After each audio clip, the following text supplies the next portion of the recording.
नमस्कार दोस्तों, स्वागत है आपका हमारे YouTube चैनल जी के ट्रैकर पे।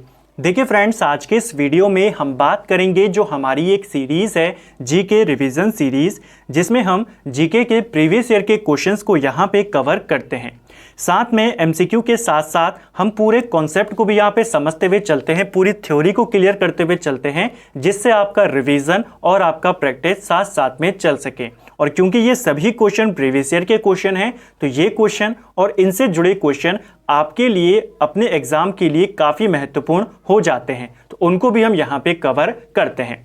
आज के वीडियो में हम संविधान के क्वेश्चंस को यहाँ पे कवर करेंगे। संविधान का आज हमारा ये 14वां पार्ट हम यहाँ पर देखेंगे। इससे पहले हमने 13 पार्ट्स कवर कर लिए हैं, जिसमें हमने संवैधानिक विकास, नागरिकता, मौलिक कर्तव्य, मौलिक अधिकार, नीति निर्देशक तत्व, उनके एमसीक्यूज़ों को वहाँ पर हमने कवर किया। आज के वीडियो में हम राष्ट्रपति से जुड़े हुए एमसीक्यूज़ जो पेपर में पूछे गए हैं, उनको यहाँ पे कवर करेंगे। तो अगर आपने इस सीरीज़ के प्रीवियस पार्ट्स को नहीं देखा है, आप उनको प्लेलिस्ट में जाके देख सकते हैं। तो चलिए दोस्तों, आज की क्लास को शुरू करते हैं। क्वेश्चन शुरू करने से पहले जल्दी से राष्ट्रपति से रिलेटेड कुछ बातें हैं, कुछ इंपॉर्टेंट आर्टिकल्स हैं, कुछ ऐसे क्वेश्चन जो पूछे जाते हैं, उनको यहाँ पर मैं जल्दी से आपको रिवाइज करवा देता हूँ, ताकि जब हम आगे क्वेश्चंस को करें आप इजीली उनके आंसर को मार्क कर सकें। देखिए, भारत का जो प्रथम नागरिक होता है वो राष्ट्रपति होता है। क्वेश्चन बनता है, ठीक है, इसको याद करेंगे, काफ़ी सिंपल है। आर्टिकल्स की अगर हम बात करें राष्ट्रपति से जुड़े हुए, पहला आर्टिकल है आर्टिकल 52। आर्टिकल 52 कहता है भारत का एक राष्ट्रपति होगा। फिर आता है आर्टिकल 53। आर्टिकल 53 कहता है कि संघ की पूरी जो कार्यपालिका है उसकी सारी शक्तियां किस में निहित होंगी? राष्ट्रपति में निहित होंगी। ठीक है, यानी जो भी काम किए जाएंगे राष्ट्रपति के नाम से किए जाएंगे। फिर आता है आपका आर्टिकल 54, जो ये कहता है कि राष्ट्रपति का निर्वाचन होगा, निर्वाचक मंडल होगा, और उसमें कौन कौन शामिल होंगे। तो राष्ट्रपति के निर्वाचक मंडल में आप सभी जानते हैं केवल निर्वाचित सदस्य शामिल होते हैं, चाहे वो संसद के हों चाहे विधानसभाओं के हों। तो जो निर्वाचित सदस्य होते हैं, डायरेक्ट जनता के द्वारा चुने गए होते हैं, वो राष्ट्रपति के चुनाव में हिस्सा लेते हैं। मनोनीत सदस्य हिस्सा यहाँ पर नहीं लेते हैं, इसे भी ध्यान रखेंगे। ठीक है, इसके अलावा फिर आता है आर्टिकल 55, जो ये कहता है कि राष्ट्रपति का चुनाव किस तरीके से होगा। तो एकल संक्रमणीय मत पद्धति के द्वारा इनका चुनाव होता है। ठीक है, फिर आता है आर्टिकल 56, जो राष्ट्रपति की पदावधि के बारे में बताता है कि राष्ट्रपति का जो कार्यकाल होगा वो 5 सालों के लिए होगा। और ये 5 साल कहाँ से शुरू होंगे? तो उन्होंने जब अपने पद को ग्रहण किया है उस तिथि से लेकर के 5 साल तक उनका कार्यकाल होगा। फिर आता है आर्टिकल 57, जो राष्ट्रपति के निर्वाचन में पुनः निर्वाचन के लिए यहाँ पर बताता है कि क्या क्या चीज़ें हैं जिससे राष्ट्रपति पुनर्निर्वाचित हो सकता है। फिर आता है आर्टिकल 58, जो राष्ट्रपति बनने के लिए क्या क्या क्वालिफिकेशन चाहिए उनके बारे में बताता है, जिसके तहत 58 के तहत भारत का नागरिक होना चाहिए, लोकसभा का सदस्य बनने योग्य होना चाहिए, और साथ साथ 35 वर्ष की आयु पार कर चुका हो। तो ये सारी योग्यताएं उसमें होनी चाहिए। इसके अलावा ये तो हमने 58 तक बात कर ली। फिर आता है आर्टिकल 59, जो ये कहता है कि कोई व्यक्ति अगर वो सांसद है या विधायक है या किसी भी पद पर है, अगर वो राष्ट्रपति बन जाता है, पद ग्रहण कर लेता है, उसी दिन से उसका पद खाली माना जाएगा। ठीक है, फिर आता है आर्टिकल 60, जो राष्ट्रपति की शपथ से संबंधित है। ठीक है, तो ये राष्ट्रपति से रिलेटेड आर्टिकल्स थे। अब कुछ और इंपॉर्टेंट आर्टिकल्स, जैसे आर्टिकल 61 आता है, ये महाभियोग से संबंधित है। ठीक है, राष्ट्रपति पर अगर महाभियोग लगाना हो तो 61 के माध्यम से लगता है। एक आर्टिकल है 72, ये राष्ट्रपति को क्षमादान की शक्तियां प्राप्त करता है। ठीक है, इसके बाद आता है आपका आर्टिकल 77। आर्टिकल 77 ये कहता है कि भारत सरकार के जितने भी काम किए जाएंगे वो सब राष्ट्रपति के नाम से किए जाएंगे। फिर आता है आपका आर्टिकल 108 जो राष्ट्रपति को संयुक्त अधिवेशन बुलाने की शक्ति प्रदान करता है। ठीक है, फिर आपका यहां पर आता है आर्टिकल 123 जिसके तहत राष्ट्रपति अध्यादेश जारी कर सकता है। फिर आता है आर्टिकल 143 जिसके तहत राष्ट्रपति सुप्रीम कोर्ट से सलाह ले सकता है। तो इसको भी आपको याद करना है। ठीक है, चलिए अब सारी जानकारियां हमने देख ली हैं, ये और अच्छे से आपकी क्लियर हो जाएंगी आने वाले प्रश्नों के माध्यम से। तो चलिए अब क्वेश्चंस को करते हैं। पहला प्रश्न है, निम्नांकित में से कौन भारतीय गणतंत्र का प्रमुख है? तो कौन है भारतीय गणतंत्र का प्रमुख? राष्ट्रपति होता है। ठीक है, ऑप्शन ए। गणतंत्र के बारे में मैंने आपको पहले भी कई बार बताया है। गणतंत्र क्या होता है? जहां का जो प्रमुख होता है, राष्ट्र अध्यक्ष जो होता है वो निर्वाचित होकर आता है, वो गणतंत्र होता है। ठीक है, जैसे भारत में राष्ट्रपति का चुनाव होता है वो निर्वाचित होता है, लेकिन इंग्लैंड में जो राष्ट्र प्रमुख है वहां का राजा है वो निर्वाचित नहीं होता। तो इंग्लैंड में गणतंत्र नहीं है, भारत में गणतंत्र है। तो इसको याद करना है, राष्ट्रीय अध्यक्ष अगर निर्वाचित हो रहा है तो वो देश गणतांत्रिक देश है। ठीक है, नीचे दो वक्तव्य दिए गए हैं, आपने इनको पढ़ना है और फिर बताना है कथन सही है या उसका जो कारण दिया गया है वो सही है, क्या वो उसका सही स्पष्टीकरण है या नहीं। तो चलिए इनको पढ़ते हैं। पहला जो कथन दिया है कि संघीय कार्यपालिका का मुखिया भारत का राष्ट्रपति होता है, तो ये तो सही है। दूसरा, राष्ट्रपति की शक्तियों की कोई सीमा नहीं है, ये वाला स्टेटमेंट गलत है। प्रमुख राष्ट्रपति है, ये सही बात है, लेकिन वो ऐसा नहीं है कि अपनी मर्जी से अपनी शक्तियों का इस्तेमाल कर सकता है। संविधान सीमित करता है राष्ट्रपति की शक्तियों को, मंत्रिपरिषद के अनुसार उनको कार्य करना होता है। ठीक है, तो इसे आपको याद करना है। ए सही है, आर यहां पर गलत है। भारत के राष्ट्रपति अपनी शक्तियों का प्रयोग करते हैं, तो किसके द्वारा करते हैं? सीधे या अपने अधीनस्थ अधिकारियों के द्वारा वो अपनी शक्तियों का इस्तेमाल करते हैं। ज्यादातर जो उनकी शक्तियां सीमित हैं वो मंत्रिपरिषद के अनुसार काम करेंगे, लेकिन कुछ ऐसे अधिकार हैं जो राष्ट्रपति अपने विवेक के अनुसार भी कर सकते हैं। तो इसे आपको याद करना है। ठीक है, भारत का कार्यपालिका अध्यक्ष कौन होता है? तो भारत का कार्यपालिका जो अध्यक्ष होता है वो राष्ट्रपति होता है। जैसे हमने बात करी आर्टिकल 53 को याद कीजिए, जो हमने ऊपर पढ़ा था कि संघ की कार्यपालिका की सभी शक्तियां किस में होंगी? राष्ट्रपति में होंगी।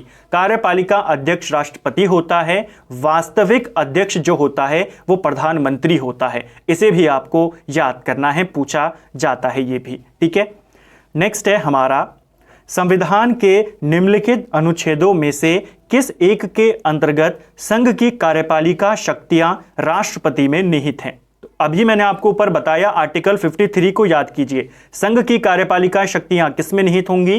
राष्ट्रपति में होंगी। इसीलिए मैंने आपको ऊपर पहले सारी जो इन्फॉर्मेशन थी एक साथ दी, ताकि आपको चीजें याद रहेंगी कि उस इन्फॉर्मेशन से कैसे कैसे क्वेश्चन पेपर में बन जाते हैं। तो यहां पर सही आंसर आप आसानी से टिक कर देंगे। आर्टिकल 53 में यह बात यहां पर बताई गई है। ठीक है, चलिए, भारतीय संविधान में समस्त कार्यपालिका शक्तियां किस में निहित हैं? तो 2-3 बार ये क्वेश्चन बना और देखिए कितनी बार अलग अलग पेपरों में आया है, राष्ट्रपति में निहित है। अब आपको अनुच्छेद भी याद हो गया, 53 कहता है भारतीय संविधान में केंद्रीय सरकार की अधिशासी शक्तियों को किसमें निहित किया गया है?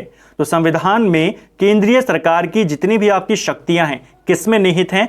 भारत के राष्ट्रपति में। ऑप्शन ए इसका राइट आंसर हो जाएगा। नीचे फिर से दो वक्तव्य दिए गए हैं, एक कथन है और एक कारण है। चलिए इनको देखते हैं।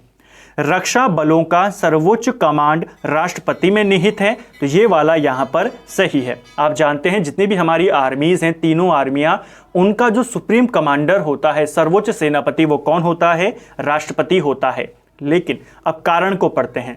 प्रधान सेनापति की हैसियत से राष्ट्रपति की शक्तियां विधायी नियंत्रण से स्वतंत्र हैं, ये वाला गलत है।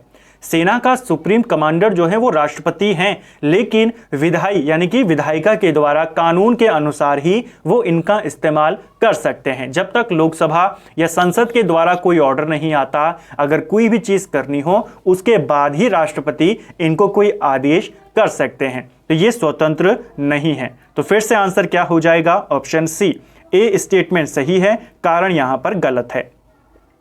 वह राष्ट्रपति का प्रतिनिधित्व करता है परंतु राष्ट्र का नेतृत्व नहीं करता। यह उक्ति निम्न में से किस पर लागू हो जाती है? देखिए, वो राष्ट्र का प्रतिनिधित्व करता है लेकिन नेतृत्व नहीं करता, यह है राष्ट्रपति। ठीक है, सारे काम राष्ट्रपति के नाम से होते हैं। प्रतिनिधित्व देश का कौन कर रहा है? राष्ट्रपति। लेकिन नेतृत्व की अगर हम बात करें कि सारे काम राष्ट्रपति के नाम से तो होते हैं लेकिन उन्हें करता कौन है? तो उन्हें करता है प्रधानमंत्री। तो इसको आपको याद करना है। ये जो लाइन है ये किस पर है? राष्ट्रपति पर लागू होती है। ये देश का प्रतिनिधित्व तो करते हैं लेकिन नेतृत्व प्रधानमंत्री करते हैं। ठीक है, तो इसको आपको याद करना है, पूछा जाता है। एक और चीज आपको यहां पर याद करनी है कि नेतृत्व तो प्रधानमंत्री करते हैं लेकिन फिर ये इनकी भी शक्तियां असीमित नहीं होती हैं।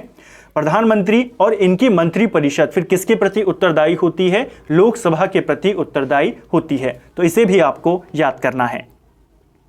नेक्स्ट है हमारा, भारत में राष्ट्रपति का निर्वाचन किस प्रकार होता है? तो आप सभी जानते हैं भारत में राष्ट्रपति का निर्वाचन अप्रत्यक्ष मतदान के माध्यम से हो जाता है। जैसे यहां पर है जनता चुनती है सांसद और विधायकों को और ये विधायक फिर चुनते हैं राष्ट्रपति को। ठीक है, तो इनडायरेक्टली चुना है जनता ने, तो इसीलिए इसे बोला जाता है अप्रत्यक्ष मतदान। और कौन कौन इसमें भाग लेते हैं? ऊपर मैंने आपको बताया, केवल निर्वाचित सदस्य जो निर्वाचित होकर चुने जाते हैं, चाहे वो विधानसभाओं की बात करें चाहे हम संसद की बात करें। जो लोकसभा में 2 सदस्य मनोनीत किए जाते हैं एंग्लो इंडियन, वो नहीं वोट करते। राज्यसभा में जो 12 सदस्य मनोनीत किए जाते हैं अलग अलग क्षेत्रों से, वो राष्ट्रपति में वोट नहीं करते। सभी राज्यों में जहां जहां विधान परिषद है वो भी वोट नहीं करते हैं। ठीक है, केवल निर्वाचित सदस्य यहां पर वोट करते हैं, चाहे वो विधायक हो चाहे सांसद हो। भारत का राष्ट्रपति अप्रत्यक्ष निर्वाचन से चुना जाता है। फिर से 2 कथन है यहां पर, तो ये वाला तो सही है। दूसरा है, एक निर्वाचन मंडल की व्यवस्था है जो संसद के दोनों सदनों और राज्यों की विधानसभाओं में निर्वाचित सदस्यों को मिलाकर बनता है। तो यहां पर आपका कथन भी सही है और इसका कारण भी यहां पर सही दिया गया है। तो ए और आर दोनों सही हैं। ए का सही स्पष्टीकरण है आर। ठीक है, राष्ट्रपति के निर्वाचन मंडल के सदस्य कौन होते हैं? तो राष्ट्रपति के निर्वाचन में देखिए कौन कौन शामिल होता है, उनको देखते हैं। संसद के दोनों सदनों के निर्वाचित सदस्य, बस इस शब्द को आपको याद करना है। ठीक है, तो ये होते हैं राज्य विधान मंडलों के दोनों सदनों के निर्वाचित सदस्य। तो ये वाला यहां पर गलत हो जाएगा क्योंकि आप जानते हैं विधान परिषद में जनता वोट नहीं करती है, वो सदस्य भी इनडायरेक्ट चुने जाते हैं। तो विधान मंडल में आपके दोनों आ गए, विधानसभा और विधान परिषद, इसीलिए ये हट जाएगा, विधान परिषद नहीं होती है। सभी राज्यों की विधानसभाओं में निर्वाचित सदस्य, ये सही है। दिल्ली और पुडुचेरी विधानसभाओं के निर्वाचित सदस्य, ये भी सही है। केवल आपका सेकंड वाला ऑप्शन यहां पर गलत है क्योंकि यहां पर विधान मंडल लिखा है जिसमें विधान परिषद भी शामिल है। विधान परिषद इसमें वोटिंग नहीं करती है। ठीक है, तो राइट आंसर क्या हो जाएगा? ऑप्शन डी, 1, 3 और 4 सही आंसर है। नेक्स्ट है, भारतीय संविधान के 70वें संशोधन द्वारा भारत के राष्ट्रपति के चुनावों में जिन 2 केंद्र शासित प्रदेशों को भाग लेने का अधिकार दिया गया वे कौन से हैं? तो 2 केंद्र शासित प्रदेश जहां पर विधानसभा है और वो राष्ट्रपति के चुनाव में मतदान करते हैं, वो हैं आपके दिल्ली और पुडुचेरी। इसके अलावा कहीं है ही नहीं। जम्मू कश्मीर में बनने वाली है लेकिन अभी बनी नहीं है। ठीक है, तो केवल यही है जहां पर विधानसभा है। इनको ये अधिकार 70वें संशोधन के द्वारा दिया गया।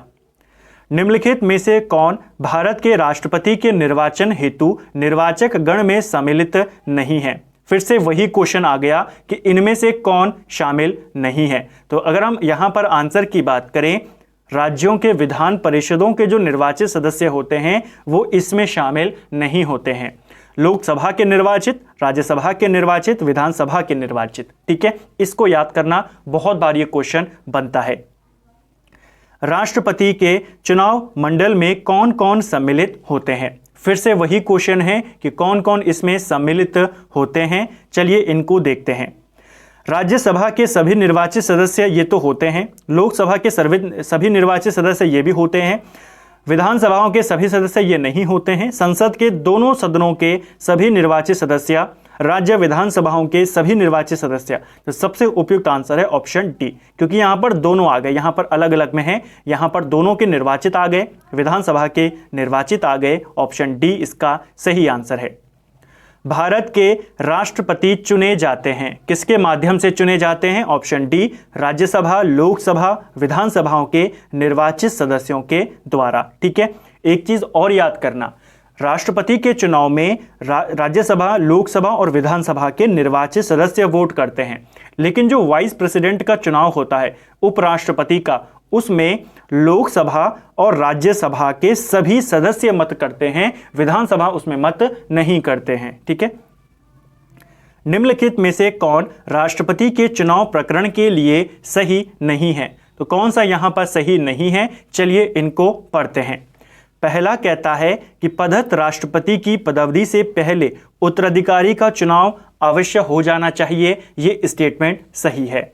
राष्ट्रपति अपना पदभार ग्रहण करने की तिथि से 5 वर्षों तक पद पर रहेंगे, ये भी सही है। राष्ट्रपति का उत्तराधिकारी आने तक कार्यकाल की समाप्ति पर भी वो अपने पद पर बना रहेगा, यानी अगर किसी कारणवश किसी राष्ट्रपति के उत्तराधिकारी का चयन नहीं हो पाया तो जो राष्ट्रपति है मौजूदा, वो तब तक अपने पद पर रहेंगे जब तक उनका जो उत्तराधिकारी है वो नहीं आ जाता। तो ये भी सही है।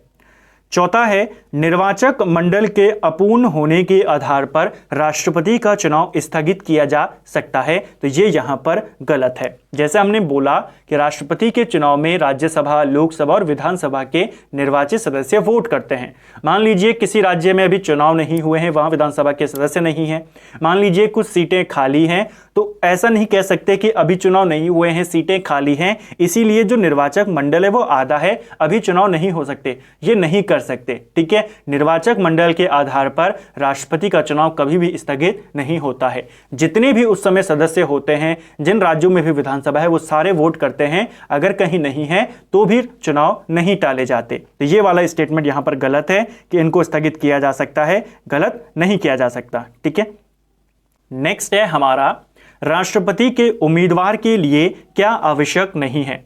तो राष्ट्रपति का चुनाव लड़ने के लिए क्या आवश्यक नहीं है? वो है पढ़ा लिखा होना। ठीक है, इसकी आवश्यकता नहीं है। अगर नहीं भी है राष्ट्रपति पढ़े लिखे, कोई भी फर्क नहीं पड़ता, चुनाव लड़ सकते हैं। उसके अलावा 35 वर्ष की आयु होनी चाहिए, योग्यता सांसद बनने की होनी चाहिए और देश का नागरिक वो होने चाहिए, बस इतना होना चाहिए। एक और चीज, राष्ट्रपति के चुनाव जब लड़ते हैं तो जमानत राशि देनी पड़ती है। ठीक है, कितनी देनी पड़ती है?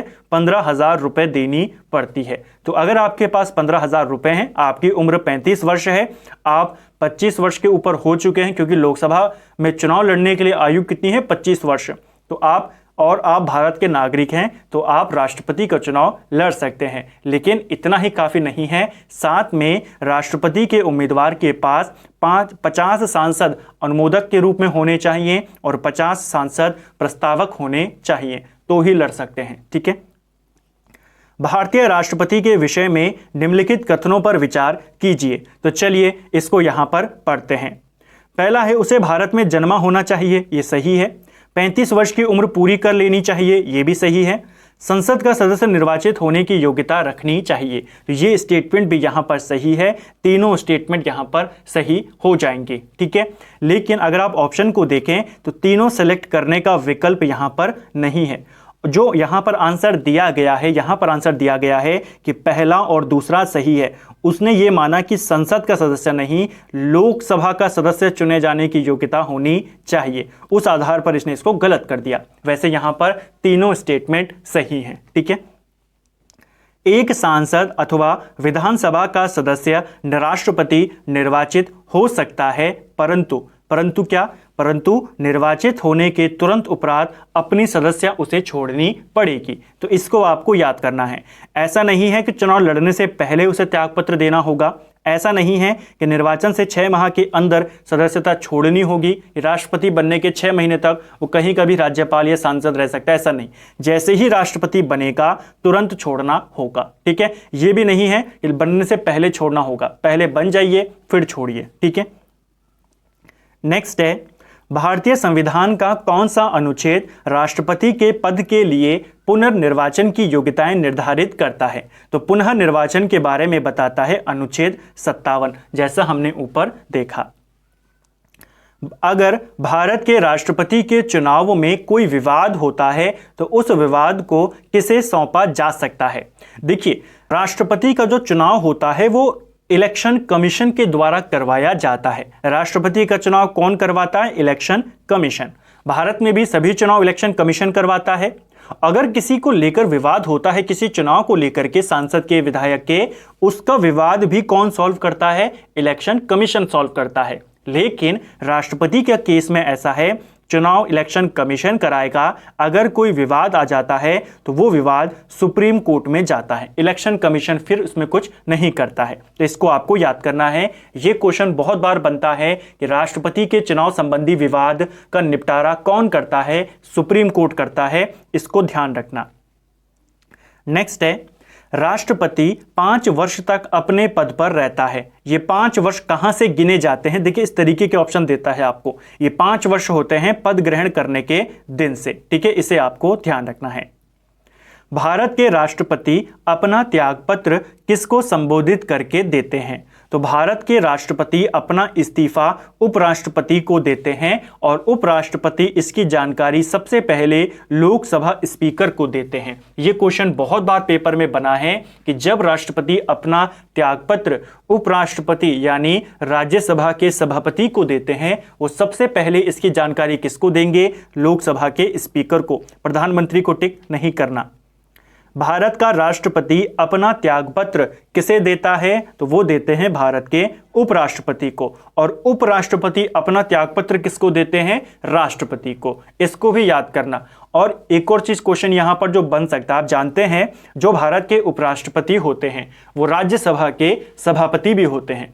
अगर क्वेश्चन बना दे कि राज्यसभा का सभापति अपना इस्तीफा किसको देगा, उपसभापति को टिक मत करना। राज्यसभा का सभापति राष्ट्रपति को अपना इस्तीफा देगा, लेकिन जो लोकसभा का अध्यक्ष होता है वो लोकसभा के उपाध्यक्ष को देगा। इसको ध्यान रखना, क्योंकि राज्यसभा का सभापति केवल सभापति नहीं है, उपराष्ट्रपति भी है। ठीक है। भारत के राष्ट्रपति को उसके पद से हटाया जा सकता है। तो किसके माध्यम से उसे हटाया जा सकता है? संसद के द्वारा। महाभियोग लगता है, ठीक है, और आर्टिकल 61 के तहत लगता है महाभियोग, और उसी के द्वारा उसे अपने पद से हटाया जा सकता है। ठीक है। भारतीय संविधान के किस अनुच्छेद के तहत राष्ट्रपति पर महाभियोग चलाया जा सकता है? तो आर्टिकल आपको याद हो गया होगा, आर्टिकल 61। भारत के राष्ट्रपति को महाभियोग द्वारा हटाने की प्रक्रिया निम्नलिखित में से किस अनुच्छेद में वर्णित है? तो कौन से अनुच्छेद में है? आर्टिकल 61 में वर्णित है। राष्ट्रपति पर महाभियोग का आरोप संसद के किस सदन के द्वारा लगाया जा सकता है? तो राष्ट्रपति पर महाभियोग कौन सा सदन लगा सकता है, ये क्वेश्चन है। कोई भी सदन लगा सकता है, जरूरी नहीं है कि पहले लोकसभा ही लगाएगी फिर राज्यसभा, नहीं। कोई भी सदन जिसको लगता है वो आरोप लगा सकता है महाभियोग की। यहाँ पर बस 14 दिन पहले राष्ट्रपति को इसकी जानकारी देनी होगी कि आपके खिलाफ महाभियोग का प्रस्ताव लाया जा रहा है। एक जो सदन है वो उसे लेकर आता है, वहां से वो पारित होता है, फिर दूसरे सदन में जाता है, फिर वो जो आरोप लगे होते हैं राष्ट्रपति पे उनकी जांच करता है, फिर वहां से वो पारित होता है। जब दोनों सदन पारित कर देते हैं, महाभियोग कंप्लीट हो जाता है, राष्ट्रपति अपना पद खाली कर देते हैं। भारत के राष्ट्रपति को कार्य अवधि की समाप्ति से पूर्व भी पद से हटाया जा सकता है। किसके द्वारा? तो ये हटाया जा सकता है महाभियोग के द्वारा, ऑप्शन सी।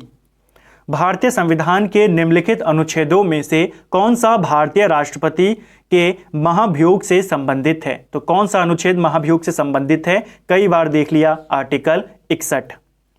संविधान के उल्लंघन के आधार पर राष्ट्रपति के विरुद्ध किसके द्वारा महाभियोग लगाया जा सकता है? तो कौन लगा सकता है महाभियोग? संसद के दोनों सदनों के द्वारा, ऑप्शन डी।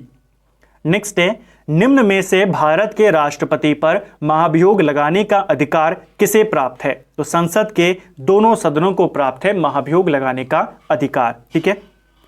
राष्ट्रपति के भारत के राष्ट्रपति पर महाभियोग चलाने के लिए कम से कम कितने दिन पूर्व की सूचना आवश्यक है? तो ये है कम से कम आपको 14 दिन पहले यानी 2 हफ्ता पहले राष्ट्रपति को बताना होगा, उनको सूचना देनी होगी कि आपके ऊपर महाभियोग लगाया जा रहा है।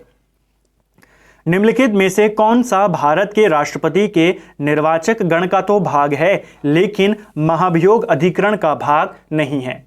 अब आप जानते हैं लोकसभा, राज्यसभा और विधानसभा इनके निर्वाचित सदस्य भाग लेते हैं निर्वाचन में, लेकिन जब महाभियोग लगना होता है तो केवल लोकसभा और राज्यसभा का इसमें काम होता है। विधानसभा निर्वाचन में तो शामिल थे लेकिन महाभियोग में शामिल नहीं होती है। भारत के राष्ट्रपति के महाभियोग की प्रक्रिया कैसी है? तो यह है आपकी अर्ध न्यायिक प्रक्रिया है। ऑप्शन ए इसका सही आंसर है। राष्ट्रपति का रिक्त स्थान भर लिया जाना चाहिए। देखिए, अगर किसी कारण से राष्ट्रपति का पद खाली हो जाता है तो 6 महीने के अंदर उस पद को भर देना चाहिए। किसी भी हालत में 6 महीने से ज्यादा राष्ट्रपति का पद खाली नहीं रह सकता है। ठीक है।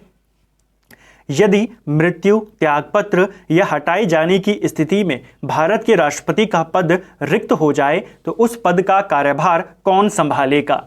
अगर राष्ट्रपति का पद खाली हो जाता है तो उनका पदभार उस समय इमरजेंसी के तौर पर कौन संभालता है? उपराष्ट्रपति संभालता है। और अगर उपराष्ट्रपति भी अवेलेबल नहीं है तब सुप्रीम कोर्ट के मुख्य न्यायाधीश भारत के राष्ट्रपति का कार्य करते हैं। यदि भारत के राष्ट्रपति का पद रिक्त हो और कोई उपराष्ट्रपति भी ना हो तब कौन कार्यवाहक राष्ट्रपति होगा? और कितनी बार ये क्वेश्चन बना है यहां पर देखिए।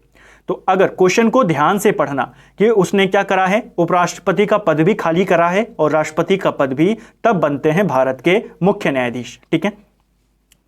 भारतीय संविधान के निम्नलिखित में से किस एक संशोधन के द्वारा राष्ट्रपति को कोई भी मामला मंत्रिपरिषद द्वारा पुनर्विचार किए जाने के लिए वापस भेजने का अधिकार दिया गया है? तो कौन से संशोधन के तहत दिया गया था? 44वें संशोधन के तहत। ठीक है। ऑप्शन डी इसका सही आंसर होगा।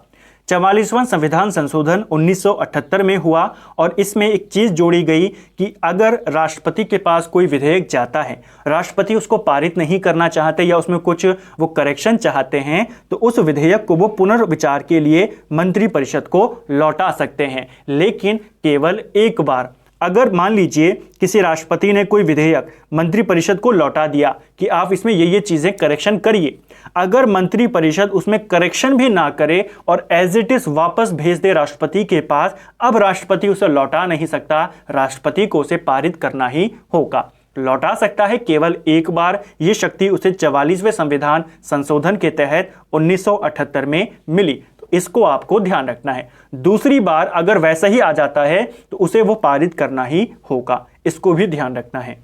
तो फ्रेंड्स, ये था हमारा जीके रिवीजन सीरीज का। आज हमने यहाँ पे संविधान का 14वां भाग कवर किया, राष्ट्रपति से जुड़े प्रश्नों को देखा। राष्ट्रपति से जुड़े प्रश्न कुछ हम अब अगले वीडियो में कवर करेंगे जो संविधान का 15वां भाग होगा, और पूरा राष्ट्रपति आपके इन 2 वीडियोस में कवर हो जाएंगे जो प्रीवियस ईयर के क्वेश्चन हैं राष्ट्रपति से जुड़े हुए।